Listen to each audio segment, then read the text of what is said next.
Well, this is Hound Dog Steve coming to you on July the 13th, and I thought we'd have a little garden checkup, but as you can see I have been busy stacking wood.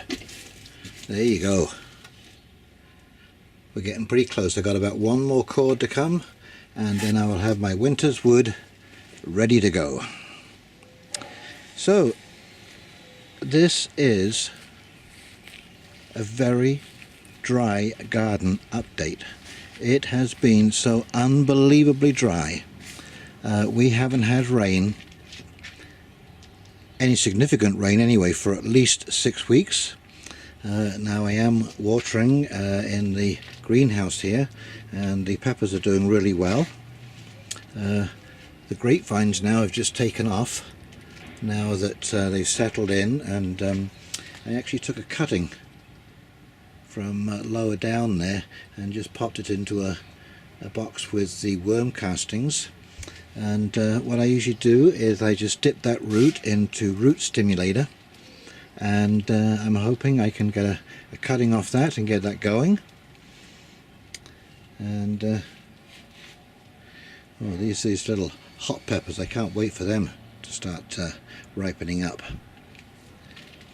Now the tomatoes, as you can see, have just gone absolutely insane. Tons of flowers. We're just starting to get some tomatoes forming. You can see in there, and I think that once these get going, we're going to be eating tomatoes all summer. So here's a couple of things that I like to keep in my toolkit. And this is Crawling Insect Killer. It is completely safe, it's non-toxic, and it is silicone dioxide, which is basically seashells. And so you can put that on there, and you can see it keeps just about most of the problem insects that you're going to have in your garden. And this of course is root stem root. Just dip your root or the end of the cutting in there before you plant it, and that will help the roots to set. And so you can see what this looks like. Let's see if I can get this going for you. It's just dust like that. You just kind of get it. You got to get it on its side, otherwise it'll come out in these great big globs if you're not careful. And that is enough to put on your plants. So I've been watering my beets, that's why they're so green, and I've been watering the melon, but I am getting low on water myself.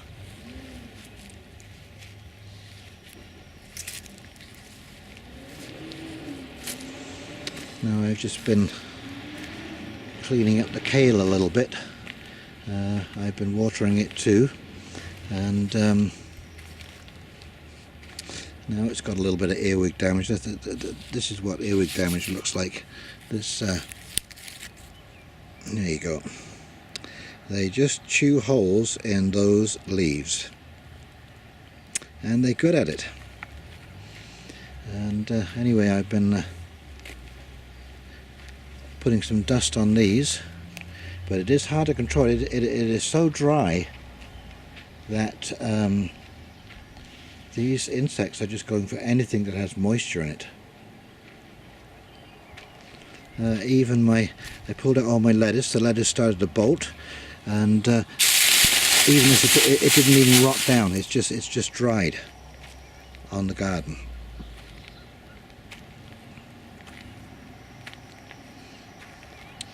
Yeah, I've got some damage too on the broccoli. You know, I hate to say this because I always like to think of myself as an organic gardener, but you know, I can see why pesticides came along. There is nothing more depressing than coming into your garden and seeing that some grub has had a hatch and has completely devastated your entire crop. Now the peas, this is probably my best bed. This is my oldest bed. This was the first bed that I did, and it's pretty solid. Things have worked pretty well in this bed. I've got lots of snow peas. Actually, they'll be shelling peas soon. But these always get a good yield, and I always save seeds from this variety, and so they're getting acclimatized to this particular ground and this particular climate. But this really does show you what climate change is going to look like. Whether it's cooling or warming, it doesn't matter. And even the sunflowers are struggling.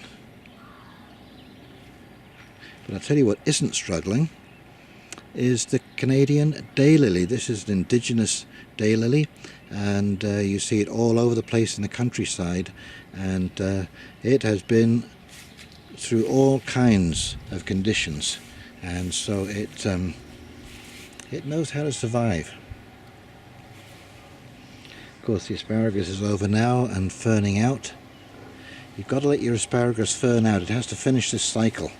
I made the mistake of cutting it all down, and it just regrew again. And so yeah, and I don't know if you can see here, but here is a mating couple of asparagus beetles. Okay, I usually have a bucket of soapy water, and I just pick those off and drop them in the bucket, and they sink to the bottom, and it's goodbye Charlie. Bee balm is suffering. As I said, I just quite simply didn't have enough water. Everything is finishing off that can finish off. The garlic is all done, and here it is drying. But this is early. Normally I'm pulling my garlic in the last week of July or the first week of August. So this is quite early. And I haven't bothered to replant these beds because there's not enough moisture. Even the wood, even the hugelkultur is struggling. It's amazing. You know, these beds are hugelkultur beds. My potatoes are finishing off. This is just lack of moisture. The onions are done already. And I realize that this bed is not quite clear of fusarium yet, and but this does give me an opportunity to show you what it does to your onions. Okay, the whole root has fallen off, and this is like a soft, soggy mass. You can see, okay, if you look closely at this root, you'll see there's a couple of long white roots, but the rest looks really stunted. And that is what fusarium does. It just sort of eats into that root, and wow, just kills the onion. And the big problem with fusarium is that it doesn't stop when you pick the onions. Now luckily, just about all of them, I'm not seeing any further damage. Look, you can see that's a good healthy root on there. Same with this one, good healthy roots, and it's just the odd one or two. But as I say, the big problem with fusarium is it will continue on after picking. So you can get all of this out. You think you've got it out before it's got into your onions, and then all of a sudden it's in the bag when you've sacked it up. And look, my little chippy's getting impatient. I think I've been feeding him too many nuts.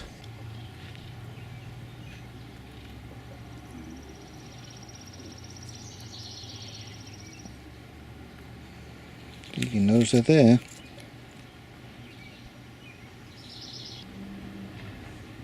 Come on then.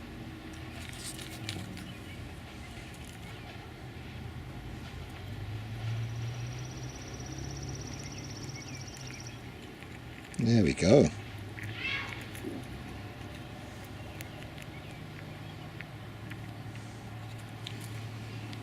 He is a funny little thing, I'll tell you, and quick. He'll be hiding these nuts all over the place. So yes, the herbs are doing well because I've been watering those too. And of course my dill now has gone to seed, but I will be saving those seeds to replant for my next crop. And of course the same with the cilantro, it's gone to seed. But poor old mint has bolted and gone to flower. Anyway, it's good for the pollinators, so we're happy about that.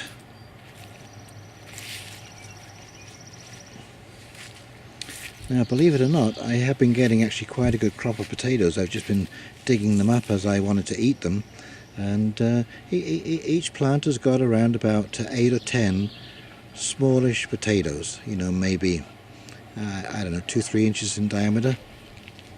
Good for having with a salad. And of course the raspberries, I've been picking raspberries like crazy. Even though they're struggling too, there's just not enough moisture.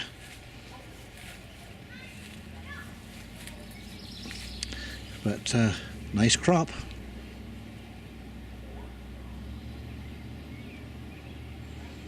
What I am amazed at is, you know, it seems like every year there is some different challenge with the garden.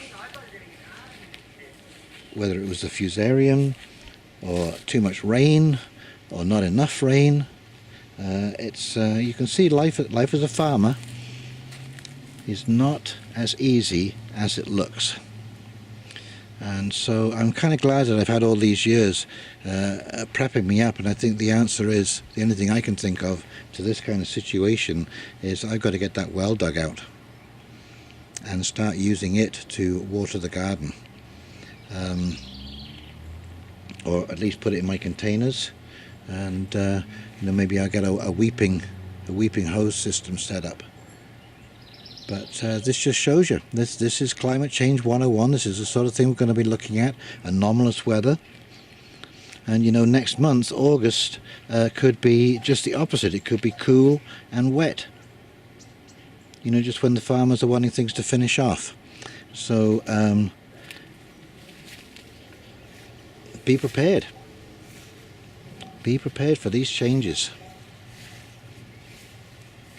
Anyways, this is Hound Dog Steve signing off. I hope you have a great weekend, and I've got some time on my hands this weekend, so I am going to be making a few more videos. There's been lots happening, and I would like to report and comment on that. So you take care, be good, and stay safe.